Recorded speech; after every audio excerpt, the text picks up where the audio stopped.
Salut à tout le monde, bienvenue, bien-aimés, à notre direct d'aujourd'hui. En tout cas, que Dieu vous bénisse là où vous êtes. Nous allons partager la parole de Dieu. Nous sommes dans notre direct de l'école des disciples et je pense que vous allez vraiment sortir d'ici édifiés et éclairés au travers de la parole de Dieu. Que Dieu vous bénisse, restez là, partagez cette, dirais-je plutôt ce direct. Et je crois par la foi que le Seigneur va véritablement vous récompenser. Alléluia. Gloire à Dieu. Gloire à Dieu. Restez là. On va partager la parole de Dieu.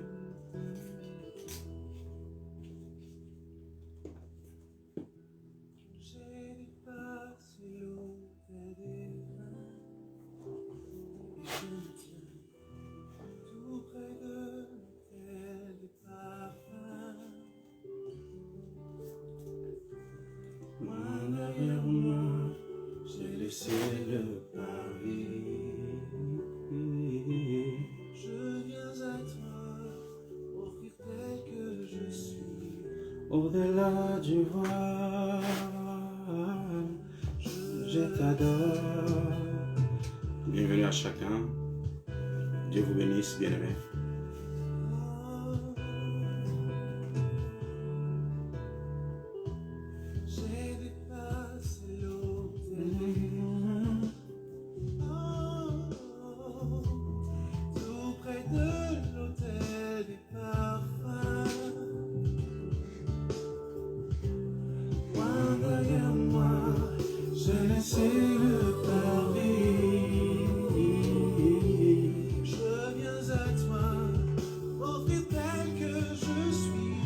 Au-delà du voile, je t'adore. Au-delà du voile, je t'adore. Au-delà du voile, je t'adore. Au-delà du voile, je t'adore. Tu vois, je t'adore. Au-delà du voile, je t'adore. Sous les ailes des deux chérubins sont les tables écrites par ta main. Dans ce lieu saint, ces charges de l'alliance, je ne veux rien que toucher ta présence. Au-delà du voile, je t'adore. Au-delà du voile, je t'adore. Au-delà du voile, je t'adore. Au-delà du voile, je t'adore. Le voile est déchiré, le voile est déchiré. Le voile est déchiré. Le voile est déchiré, le voile est déchiré. Ensemble nous pouvons entrer, car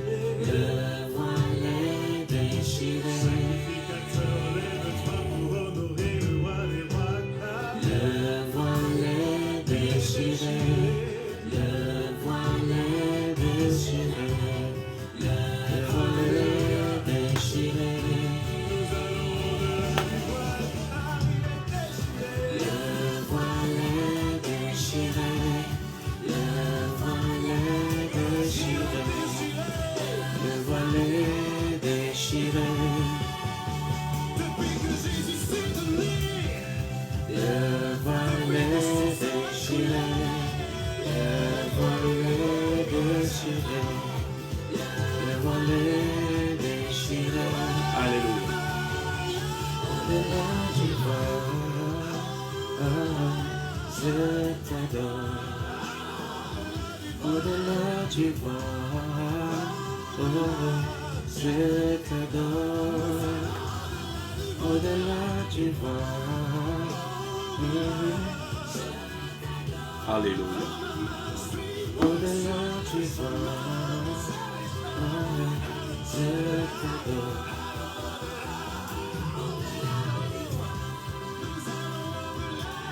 Je t'adore.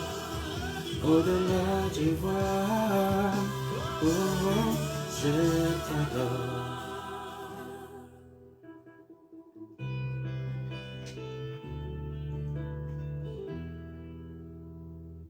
Alléluia, gloire à Dieu. Alléluia, gloire à Dieu. Le Seigneur est bon. Bien-aimés, on va prier et on va partager la parole de Dieu. Bienvenue à chacun de vous. Que Dieu vous bénisse. Alléluia, gloire à Dieu. Seigneur, merci pour ce temps que nous allons passer ensemble ce matin. Père, je prie dans le nom puissant de Jésus-Christ de Nazareth, oh Dieu, que ton esprit de grâce, ton esprit de gloire se manifeste, Seigneur, pendant ce temps d'enseignement. Pendant ce temps de partage, Seigneur, nous voulons simplement bénir ton nom. Nous voulons simplement te glorifier, nous voulons simplement t'élever ce matin parce que tu es digne de recevoir l'élévation. Père, nos cœurs t'adorent ce matin. Nous t'exaltons parce que tu es digne. Seigneur, nous te bénissons ce matin dans le nom de Jésus-Christ de Nazareth. Père, je prie dans le nom puissant de Jésus que le Saint-Esprit, ô Dieu de gloire, puisse prendre le contrôle de toutes choses ce matin au nom puissant de Jésus-Christ de Nazareth. Et Père, je prie que ce temps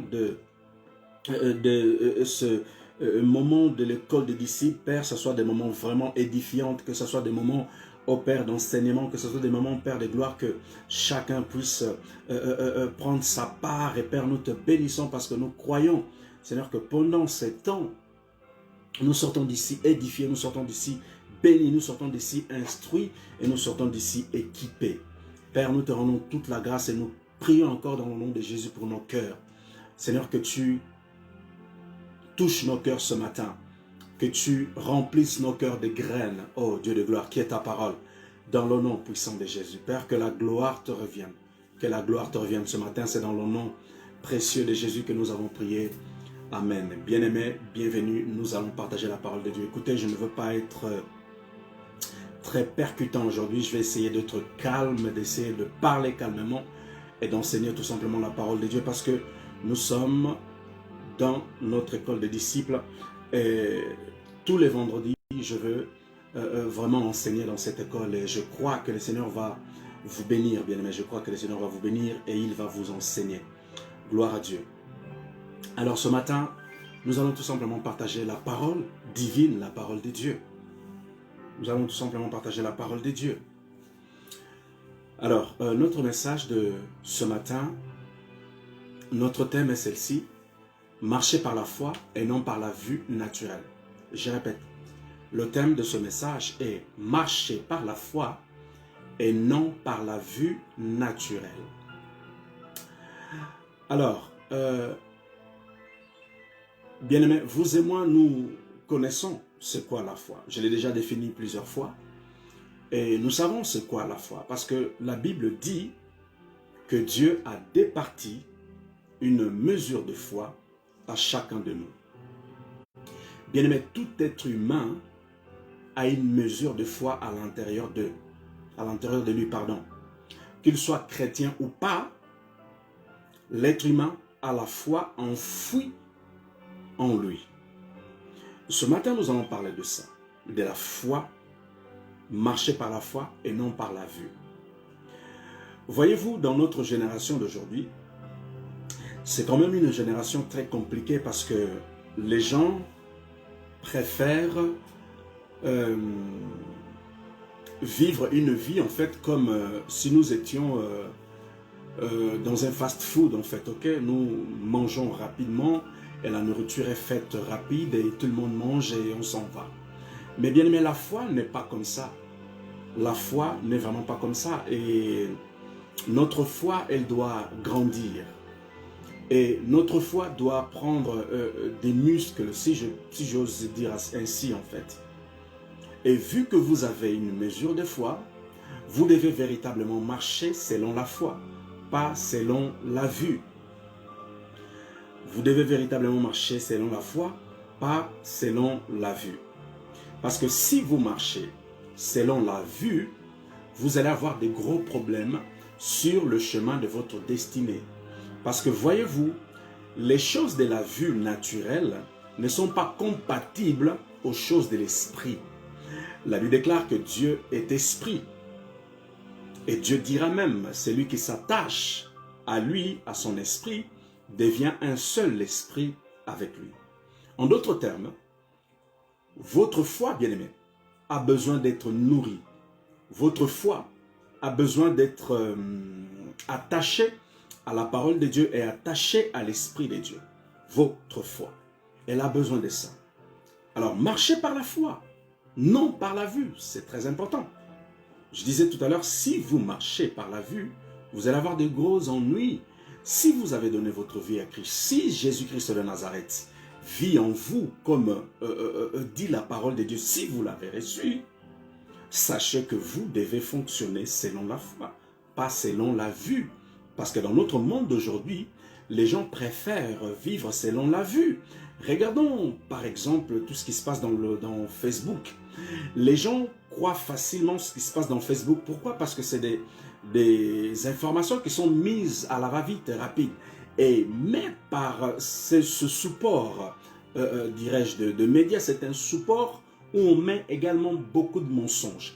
Et certaines personnes avalent ces mensonges et mettent leur foi dans ce qu'ils voient et ce qu'ils entendent. Alors que la parole de Dieu déclare que la foi vient de ce qu'on entend. Et ce que nous entendons vient de la parole de Dieu. Bien aimé, vous ne devez pas activer votre foi sur n'importe quelle parole et sur n'importe quelle chose que vous voyez avec vos yeux naturels. Vous devez véritablement nourrir votre foi par la parole de Dieu, parce que la Bible dit que la foi vient de ce qu'on entend et ce que nous entendons vient de la parole de Dieu. En d'autres termes, vous devez marcher avec la parole. Vous devez marcher selon la parole. Parce que pour être un bon disciple de Jésus, vous devez vous attacher à la parole de Dieu et vous devez nourrir votre foi par la parole de Dieu. Parce qu'elle dit, c'est de ça que la foi se nourrit, parce qu'elle répond à la parole de Dieu. Et ce matin, c'est ce que nous sommes en train de voir. Là, il va dire, ou dirais-je plutôt, un disciple de Jésus, bien aimé, un disciple de Jésus doit marcher par la foi et non par la vue. Si vous avez la vocation de devenir ou d'être un disciple de Jésus-Christ de Nazareth, vous devez savoir que vous devez marcher par la foi. Parce que lorsque Jésus était sur terre, quand il marchait avec les disciples avaient déjà la foi en eux avant qu'ils marchent avec Christ. Mais en marchant à côté de Jésus-Christ de Nazareth, les disciples ont développé leur foi. Prenons l'exemple de l'apôtre Pierre, de l'apôtre Pierre qui va en fait, comment dirais-je, qui va marcher sur l'eau. Lorsque Jésus lui dira de venir vers lui, cet homme, ce disciple de Jésus, va marcher sur l'eau. Mais à un moment donné, autour de l'apôtre Pierre, il y aura une tempête, il y aura du vent en fait. Et la Bible dit que Pierre va commencer à s'enfoncer. Est-ce que Pierre n'avait pas la foi? Non, il avait la foi. C'est juste que sa foi était faible. Alors, qu'est-ce qui a causé le coulement de l'apôtre Pierre? Ce qui a causé son coulement, ce moment-là, ce moment précis, c'était tout simplement une faille que Satan a trouvée dans sa foi. Et quelle était la faille? Satan activait la peur à l'intérieur de Pierre. Et Pierre a eu peur de ce qui se passait autour de lui. Et il a commencé à s'enfoncer. En d'autres termes, bien aimé, votre foi doit résister la peur. Votre foi doit résister la peur. Dirais-je même votre foi, bien aimé, en étant disciple ou en voulant devenir disciple, votre foi doit balayer la peur. C'était juste un exemple que je voulais vous donner par rapport à la foi en parlant de l'apôtre Pierre. Là, il va nous dire, là, il nous dira 2 Corinthiens 5, 7. Je disais qu'un disciple de Jésus doit marcher par la foi et non par la vue. La parole de Dieu dit dans 2 Corinthiens 5, 7, « Car nous marchons par la foi, et non par la vue. » Je répète, 2 Corinthiens 5, 7. Là, il dit, « Car nous marchons par la foi et non par la vue. » Bien-aimés, quand vous acceptez Jésus-Christ de Nazareth, quand Christ habite en vous, vous devez savoir que vous devez marcher selon la foi maintenant. Plus selon vous, plus selon le monde, plus selon vos pensées, plus selon vos projets, mais selon Dieu, selon sa parole. C'est très important de comprendre ça. Parce que si vous ne le faites pas ainsi, sachez que vous êtes en train de dérégler votre nature divine en fait. Parce que la nature divine que vous avez de Jésus-Christ de Nazareth, elle répond aux choses divines, aux choses divines. Ce sont les choses de Dieu. Ok? Elle répond à cela. D'où votre foi. Elle répond par votre foi. Et c'est important que votre foi soit active. C'est important que votre foi, bien-aimée, soit forte. C'est important que votre foi grandisse. C'est important que votre foi, bien-aimée, s'élargisse. Plus vous élargissez votre foi, plus vous la faites grandir, plus vous allez pouvoir, comment dirais-je, gagner des batailles sur le chemin de votre destinée, plus vous allez pouvoir surmonter des difficultés, plus vous allez pouvoir persévérer sur le chemin de votre destinée. Votre foi doit grandir, votre foi doit s'élargir. Parce que si vous avez une petite foi, vous risquez de mal fonctionner. Voyez-vous, les personnes qui ont une petite foi ont du mal à remporter des grandes victoires, ont du mal à surmonter certaines choses et ils ont du mal à attendre les promesses de Dieu. Les personnes qui ont des petites foi. Aussi longtemps que tu marches par la vue naturelle, bien sûr, tu auras du mal à marcher par la foi. Aussi longtemps que tu marches par la vue naturelle, tu auras du mal à marcher par la vue. Tu auras du mal tout simplement à marcher par la foi. Pourquoi je parle de la vue naturelle? Parce que l'homme fait à l'image de Dieu. Il a des yeux en fait, mais ces yeux-là, ce sont les yeux naturels. Mais la Bible parle des yeux de ton cœur. La Bible parle, en d'autres termes, les yeux spirituels. C'est pour ça que j'ai précisé les yeux naturels et il y a aussi ce qu'on appelle les yeux spirituels. Vous avez des yeux spirituels. Au-delà de vos yeux naturels, bien, mais vous avez des yeux spirituels. C'est pour ça que la Bible dit les yeux de votre cœur. En d'autres termes, vos yeux spirituels. Et ici, il est question plutôt de développer mes yeux spirituels que de développer plus mes yeux naturels. Parce que les yeux naturels peuvent souvent nous tromper en fait. Parce qu'il y a un dicton qui dit, en fait, tout ce qui brille n'est pas de l'or. En d'autres termes, tout ce que vous voyez, ce n'est pas forcément la réalité. Parce que ce que vous voyez derrière, il peut y avoir quelque chose d'autre en fait. C'est pour ça que c'est important de développer vos yeux spirituels. C'est vraiment très important. Parce qu'un disciple doit pouvoir avoir la capacité de développer véritablement ses yeux spirituels pour marcher comme il faut sur le chemin de sa destinée. Alléluia. Pour relever des défis et pour tout simplement, comment dirais-je, pour tout simplement être un homme plus fort. Ok? C'est vraiment très important.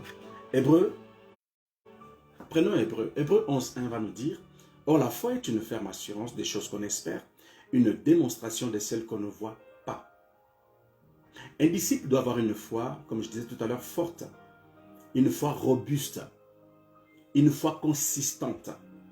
Si votre foi n'est pas comme ça, ce n'est pas grave, bien aimé. Vous devez tout simplement travailler pour qu'elle soit consistante, pour qu'elle soit forte. Parce que la vie nous préserve beaucoup de choses. Et un disciple doit travailler véritablement sa foi pour pouvoir tenir sur le chemin de sa destinée, pour pouvoir tenir quand il y aura des tempêtes. Rappelons-nous encore de cette histoire que j'étais en train de vous dire, de l'apôtre Pierre. Jésus lui dira de venir vers lui.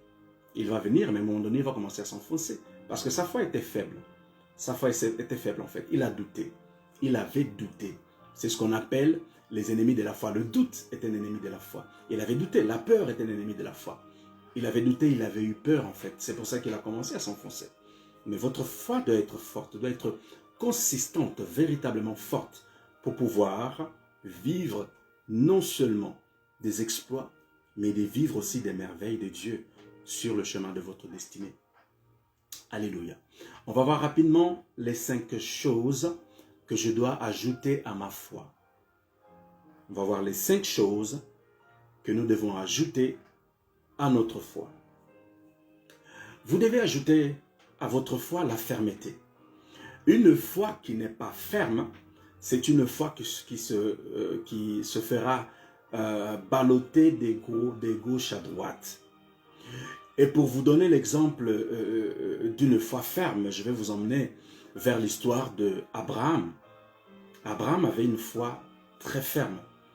Le Seigneur lui avait promis, lui avait fait des promesses, et Abraham, pour voir ces promesses se réaliser dans sa vie, il a dû garder sa foi ferme. C'est-à-dire une foi qui ne ballotte pas, une foi qui ne bouge pas. Il est resté ferme dans sa foi. Il a cru en ce que Dieu lui avait dit, et Abraham a vu ces choses s'accomplir. Voilà la fermeté. Avoir une foi ferme. Et ma prière de ce matin est que vous ayez des foi fermes.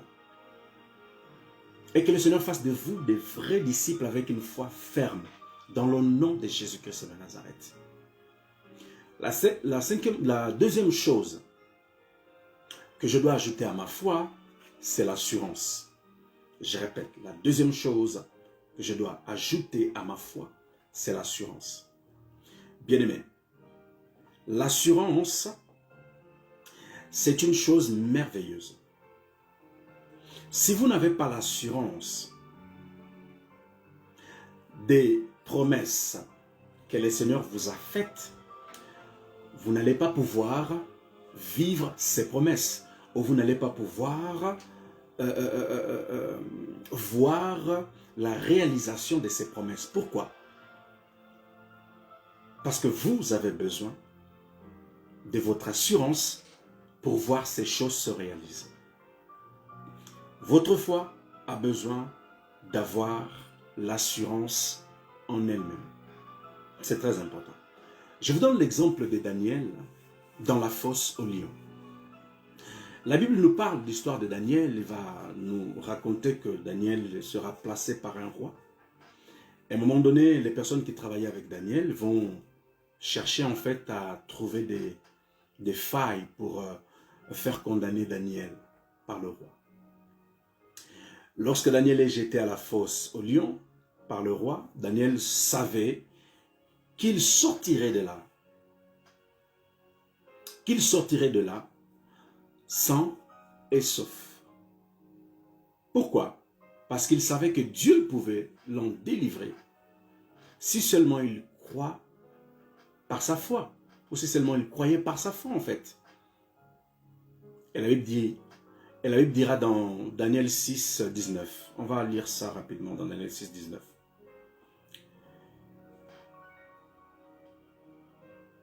Une fois que Daniel est mis dans la fosse à lions, Daniel va garder sa foi ferme, il va garder sa croyance, il va croire que Dieu peut l'en délivrer de cette fosse à lions. Et là, on peut simplement croire comme ça, par une foi ferme et une foi forte, une foi inébranlable en fait. C'est-à-dire quelqu'un qui a une conviction ferme que Dieu va le sortir de là. Ça, on appelle ça une foi ferme. Et Daniel 6, 19 va nous dire, le roi se leva au point du jour avec l'aurore et il alla précipitamment à la fosse aux lions.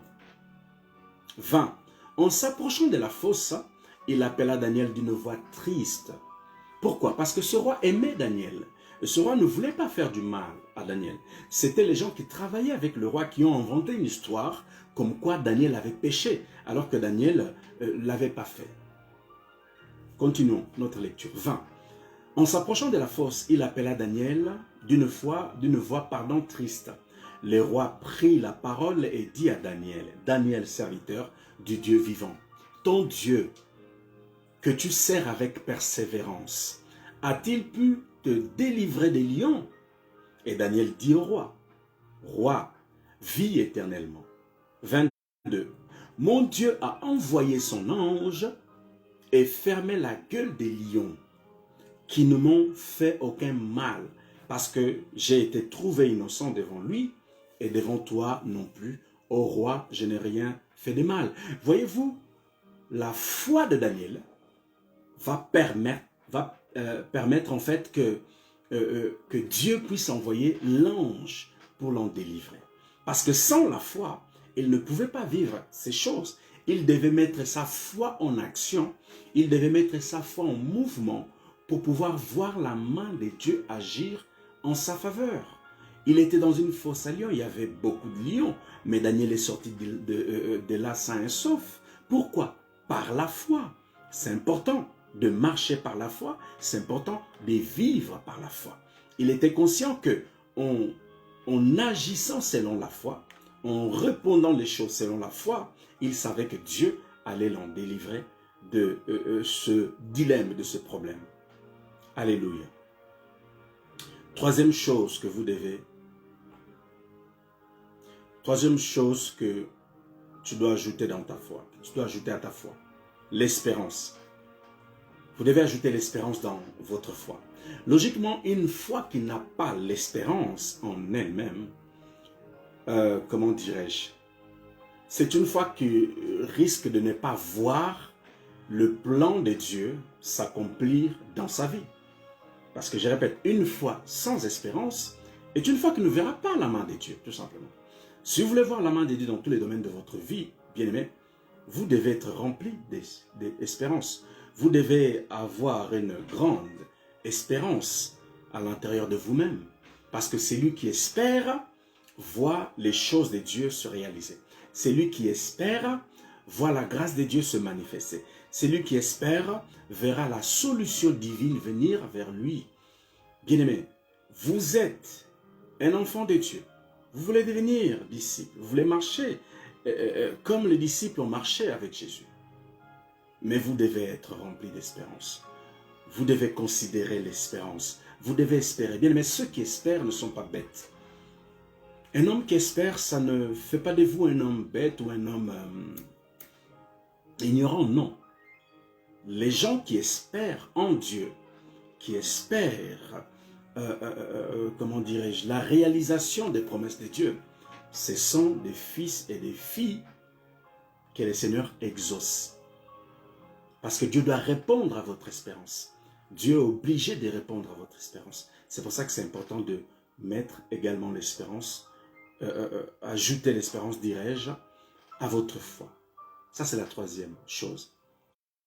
La quatrième chose que vous devez ajouter à votre foi, c'est la démonstration. Démontrer. Démonstration. Quand on parle de la démonstration, on peut parler un peu de la folie parce que parfois vous allez vouloir démontrer des choses qui ne sont pas encore dans la dimension physique, sont tout simplement dans la dimension de l'esprit. Je vous donne un exemple par exemple. Vous voulez vous acheter une voiture et Dieu vous a visualisé la voiture. Dieu vous a visualisé les finances de cette voiture. Qu'est-ce que vous allez faire?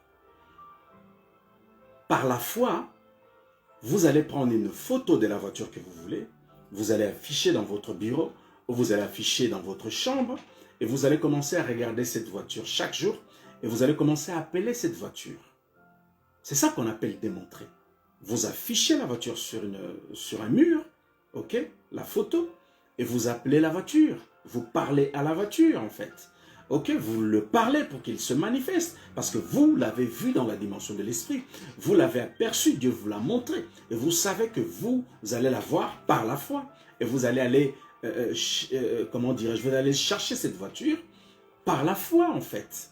Voyez-vous, c'est ce qu'on appelle la démonstration. C'est celui qui démontre des choses qui sont dans la dimension de l'esprit pour le manifester à la dimension naturelle.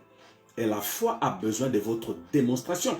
Une foi qui ne démontre pas ce qu'il a en elle, ou ce qu'il a vu, ou ce qu'il a reçu, bien aimé, c'est une foi qui ne va pas réaliser ce que Dieu lui a montré. ou ce que Dieu lui a préservé. Il est important, bien aimé, il est important de démontrer ces choses-là. Ça, c'est la quatrième chose que nous devons ajouter à notre foi. Alors, la cinquième chose que vous devez ajouter à votre foi, je parlais tout à l'heure en plus haut, je parlais de yeux naturels. C'est les yeux spirituels. Les yeux spirituels. C'est important d'ajouter à votre foi les yeux spirituels. La Bible dit que vous avez des yeux spirituels. La Bible dit, je disais tout à l'heure, les yeux de votre cœur en fait, ok? En d'autres termes, les yeux de votre esprit, les yeux de votre homme intérieur. Votre esprit voit dans la dimension de l'esprit. Votre foi voit dans la dimension de l'esprit. La foi voit, elle saisit, elle appelle à la manifestation dans le monde matériel. C'est important de comprendre cela. Et la cinquième chose que nous sommes en train de voir, c'est les yeux spirituels. La cinquième chose que vous devez ajouter à votre foi, c'est les yeux spirituels. Vous êtes enfant de Dieu, bien-aimé. Vous êtes né de nouveau. Vous avez le Saint-Esprit en vous. Vous avez la grâce de Dieu en vous. Vous devez être capable de voir dans la dimension de l'esprit. Vous avez cette faculté. Mais certaines personnes ne l'ont pas beaucoup développée. C'est pour ça que certaines personnes ne voient pas beaucoup dans la dimension de l'esprit. Plus vous développez ce côté-là du yeux spirituel, vous allez plus voir. C'est ça en fait. C'est l'entraînement. Plus vous entraînez, plus cela s'élargit, se manifeste. C'est un peu comme la parole de Dieu. Plus vous mangez la parole de Dieu, plus vous vous fortifiez, plus vous devenez fort et vous devenez plus grand en fait. Ok? Parce que la parole vous éclairera, la parole va apporter la lumière à l'intérieur de votre cœur. Vous voyez? C'est un peu comme ça en fait. Vos yeux spirituels doivent s'ouvrir. Vous devez prier, demander à Dieu, Seigneur, ouvre les yeux de mon cœur. Illumine les yeux de mon cœur. Donne-moi la capacité de voir clair, Père. Vous priez, vous demandez à Dieu parce que vous l'avez, les yeux spirituels. Vous l'avez. L'homme est doté par Dieu, ou dirais-je, les yeux de l'homme ont été donnés par Dieu. L'homme est doté de ces yeux spirituels-là. Il y a la dimension des yeux naturels et les yeux spirituels. Les yeux naturels, je vous disais, c'est les yeux que nous avons. Les yeux spirituels, c'est les yeux de votre esprit, bien-aimé. Et les yeux naturels sont pour voir les choses naturelles et les yeux spirituels sont pour voir les choses de l'esprit auquel le monde spirituel. Parce que parfois, Dieu peut vous ouvrir les yeux et vous avez une vision. Dieu peut vous ouvrir les yeux et vous avez la capacité de saisir quelque chose qui se passe dans la dimension de l'esprit. Je vous donne un exemple. Un jour, j'étais en train de dormir et pendant que je dormais, le Seigneur me visionne un scénario. Mais ce scénario-là, il ne me visionne pas avec les yeux fermés en fait, il me visionne avec les yeux ouverts. J'ai été allongé, je dormais, mais à un moment donné, le Saint-Esprit me réveille. Il me dit regarde. Et quand il me dit regarde, je vois un écran, comme un écran plat devant moi en fait. Et il me montre en fait, ça faisait comme si je regardais la télé. Il me montre et dans l'image qu'il me montre à l'intérieur de cet écran, il va me montrer un homme avec une bassine en train d'invoquer mon nom pour me tuer au milieu de la nuit à 3 heures du matin. Et le Seigneur me montre cette image, on appelle ça vision ouverte, c'est-à-dire qu'il m'ouvre mes yeux spirituels pour voir cette image. Parce que physiquement, je ne pouvais pas le voir en fait, c'était spirituel. Il m'ouvre les yeux et je vois ça, il me dit, regarde, il y a quelqu'un en ce moment même qui est en train d'appeler ta personne pour te tuer. Et il me montre la personne et dans la bassine, il y avait une fumée blanche qui montait en fait. Et après, le Seigneur ferme cette vision ouverte. Et il me dit, fils, je fais quoi? J'ai tué la personne. J'ai dit, non, tu ne peux pas tuer. J'ai dit, tu ne tues pas. Moi, je veux que ces personnes se convertissent. C'est ça que j'ai dit à Dieu. C'est juste pour vous dire que nous avons des yeux spirituels. Et nous sommes capables de voir dans la dimension de l'esprit. Et ma prière de ce matin, bien-aimé, est que vous puissiez voir spirituellement. Que Dieu vous donne la capacité de voir dans la dimension de l'esprit. Que le Seigneur vous ouvre les yeux pour que vous puissiez voir dans la dimension de l'esprit. Parce que votre foi a besoin de ça. Votre foi a besoin de voir. La foi voit, ensuite elle saisit les choses et les emmène dans la dimension de l'esprit. Si je n'avais pas vu cette vision, aujourd'hui, je n'allais pas vous raconter cette histoire, ok? Je n'allais pas vous le raconter. Si je le raconte, c'est parce que j'ai vu dans la dimension de l'esprit. Et je l'emmène dans la dimension naturelle pour vous le raconter. Et Dieu vous a doté de cette capacité. Vous avez cette capacité enfouie en vous. Vous avez la capacité de voir dans la dimension de l'esprit. Pour ceux qui n'arrivent pas à voir, j'ai pris dans le nom puissant de Jésus. Bien, mais que le Seigneur ouvre les yeux de votre cœur. Qu'il ouvre les yeux de vos cœurs au nom puissant de Jésus-Christ de Nazareth. Qu'il vous donne la capacité de voir la dimension de l'esprit. Qu'il vous donne cette capacité. Qu'il vous ouvre les yeux dans le nom puissant de Jésus-Christ de Nazareth. Alléluia. Alléluia. On peut par exemple prendre l'exemple de l'histoire de Jean. L'histoire de Jean dans Apocalypse. Là, il va dire que l'apôtre Jean va avoir une vision de Jésus-Christ de Nazareth. C'était une vision. Il a vu Jésus dans la vision et en ayant vu Christ dans la vision, cet homme a dû raconter cette histoire. C'est dans Apocalypse 1:9. Là, il va dire, « Moi, Jean, votre frère, qui est par avec vous à la tribulation, au royaume et à la persévérance en Jésus, j'ai été dans l'île appelée Patmos à cause de la parole de Dieu et du témoignage de Jésus-Christ. 10. J'ai fui saisi par l'Esprit, ok? En d'autres termes, ici, c'est le Saint-Esprit qui vous fait voir la dimension de l'Esprit. Il dit qu'il a été saisi par le Saint-Esprit au jour du Seigneur et j'ai entendu derrière moi une voix forte comme le son d'une trompette qui disait, « Ce que tu vois, écris-le dans un livre et envoie-le aux 7 églises, à Éphèse, à Smyrne, à Pergame, à Thyatire, à Sardes, Philadelphie et à Laodice. » Laodice, pardon. Je me retournai pour savoir quelle était la voix qui me parlait et après m'être retourné, j'ai vu 7 chandeliers d'or. Et au milieu de ces 7 chandeliers, quelqu'un qui ressemblait à un fils d'homme vêtu d'une longue robe ayant une ceinture d'or sur la poitrine.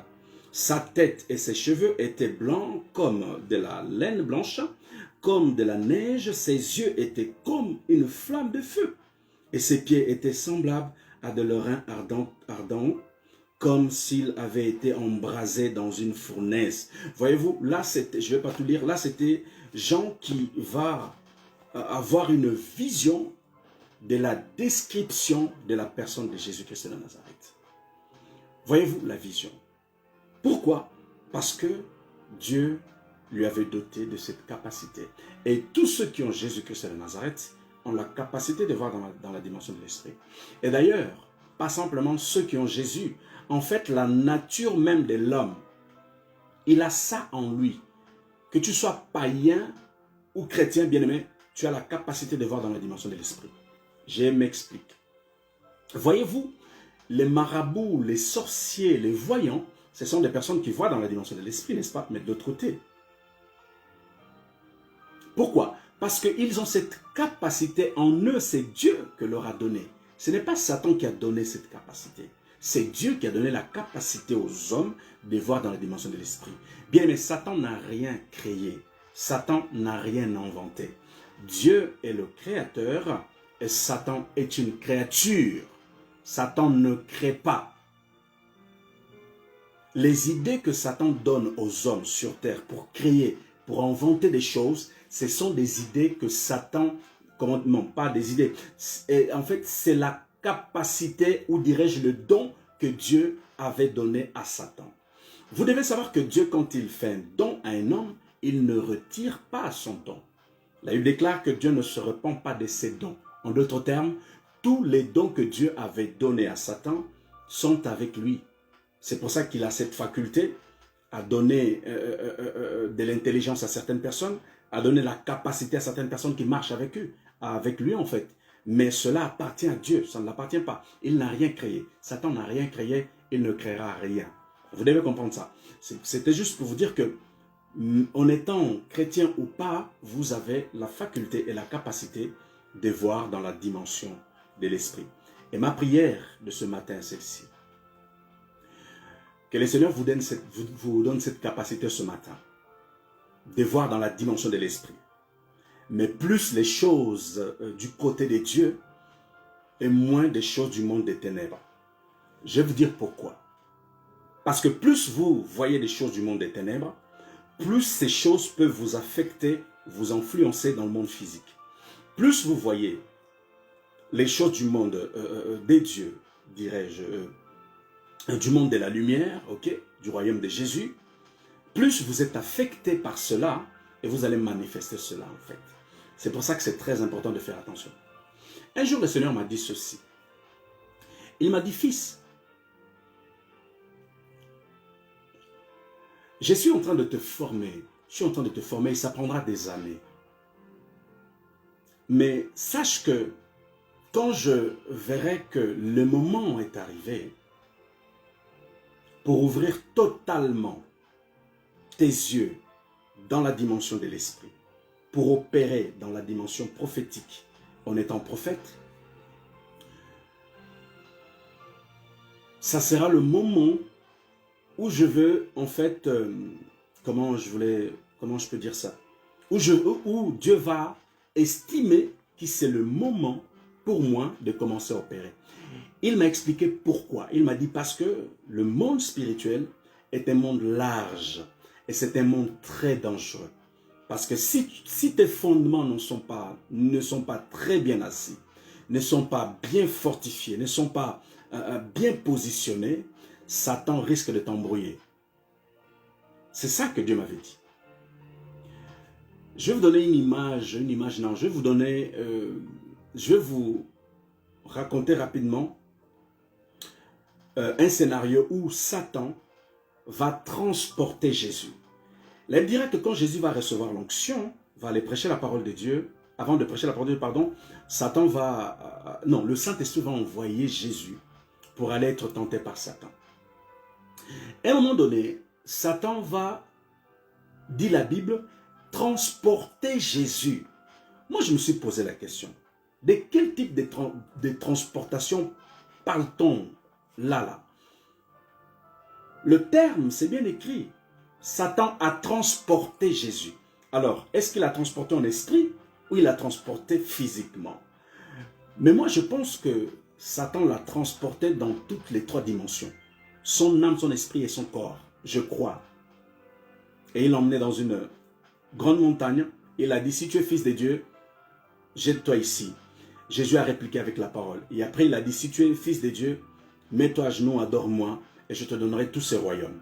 En fait, c'est juste pour vous dire que le monde de l'esprit est un monde complexe.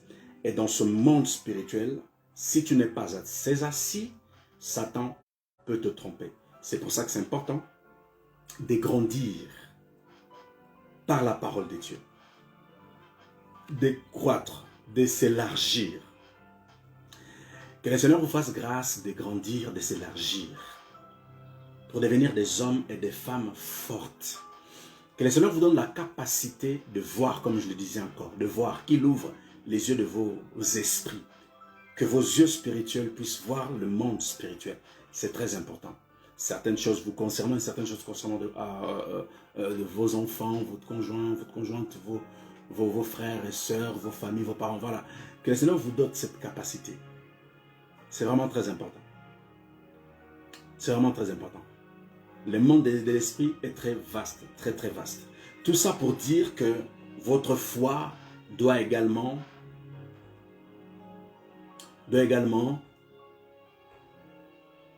avoir des yeux spirituels. Parce que la foi voit, bien aimé. La foi voit. Parce que la Bible va nous dire, là il va nous dire dans... La Bible dira, là il va nous dire que, or la foi est une ferme assurance des choses qu'on espère, une démonstration de celles qu'on ne voit pas. Voyez-vous, tout ce que je viens de citer, les choses qui doivent associés à la foi sont ici dans ce verset Hébreux 11, 1. Elle a eu dira même dans Hébreux 11, 6. Or sans elle, il est impossible de lui être agréable. Alléluia, gloire à Dieu. Alors, par rapport aux yeux, je vous ai parlé de l'apôtre Jean, qui a eu la vision de Jésus-Christ de Nazareth. La Bible nous montre là que nous pouvons avoir cette capacité et nous l'avons en nous. Parce que, naturellement, Dieu nous a fait ainsi.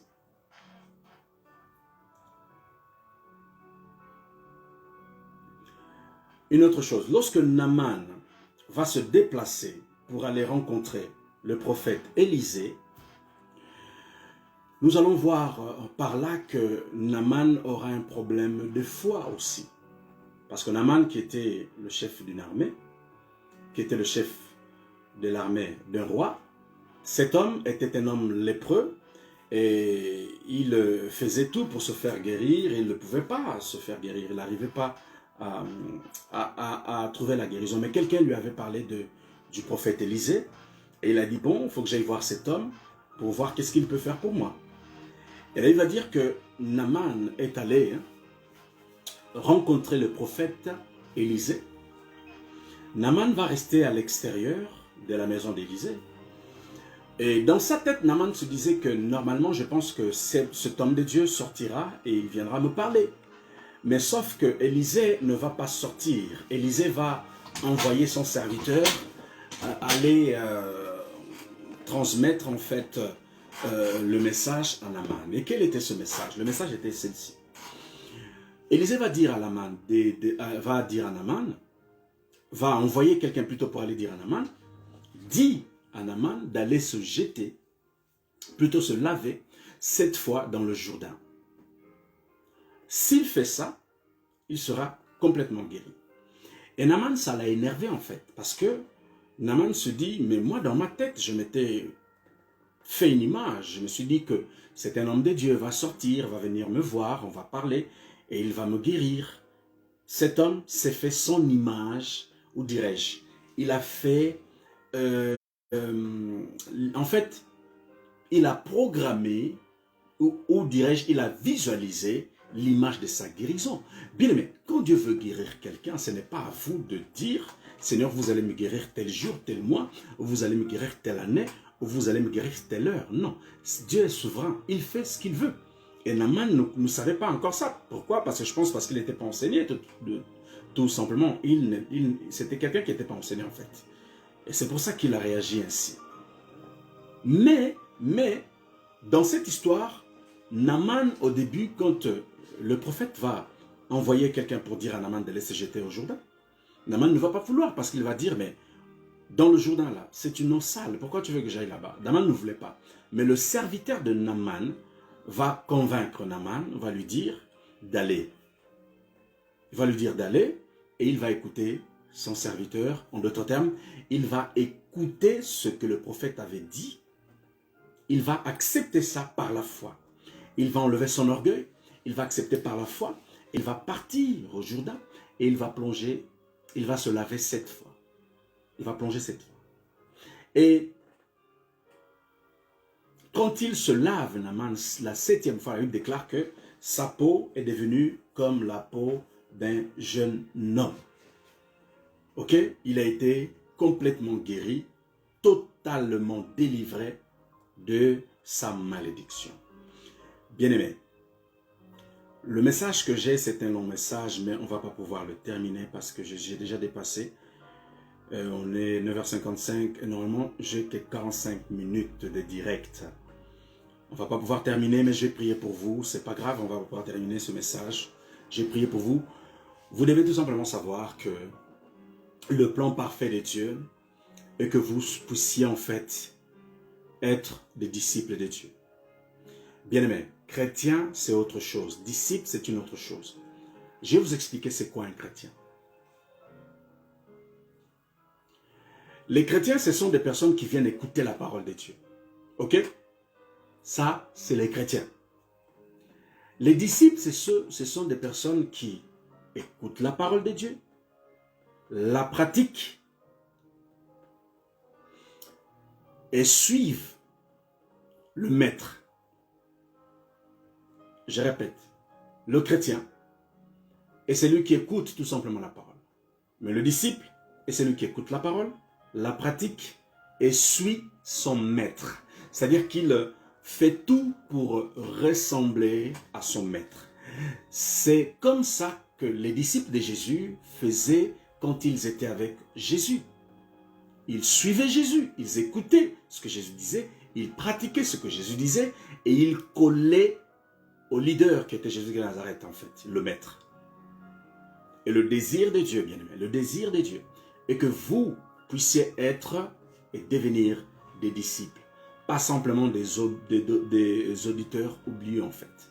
Parce que, regardons, lorsque Jésus était sur terre, quand il prêchait la parole de Dieu, il était avec les disciples étaient souvent avec Jésus, mais la foule venait et partait. Un disciple demeure tout le temps avec le maître. Un disciple est collé à son maître en fait. Et la foule non, la foule va et vient. Les gens qui ont jugé Jésus plus tard, c'était la foule. Les gens qui ont mal parlé de Jésus plus tard, c'était la foule. N'oubliez pas ça. Le désir de Dieu est de faire de vous des disciples, des vrais suiveurs de Jésus-Christ de Nazareth, des personnes qui manifestent véritablement la nature de Jésus-Christ de Nazareth, sa nature divine. Cela, ça s'apprend, ça se travaille de la même façon, de la même manière que vous allez à l'école pour apprendre, vous allez à la fac pour apprendre, vous allez, vous faites une formation pour avoir un diplôme.